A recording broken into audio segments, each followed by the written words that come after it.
વંથલી પાસે આજે સમી સાંજે ટ્રિપલ અકસ્માત થતાં સ્કૂલ બસમાં પ્રવાસે નીકળેલા 10 જેટલા વિદ્યાર્થીઓને નાની મોટી ઈજા થઈ છે।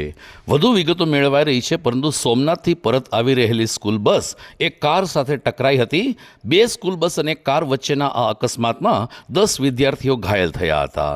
સેવાભાવી યુવાનોને 108 એમ્બ્યુલન્સ દ્વારા આ વિદ્યાર્થીઓને જૂનાગઢ સિવિલમાં સારવાર આપવા માટે ખસેડવામાં આવ્યા છે। મોડી સાંજે આ અકસ્માત થયો છે। સિવિલ હોસ્પિટલથી વધુ વિગતો મેળવાઈ રહી છે, પરંતુ સદનસીબે કોઈ જાનહાનિ નથી થઈ। એ તંત્ર માટે રાહતના સમાચાર છે।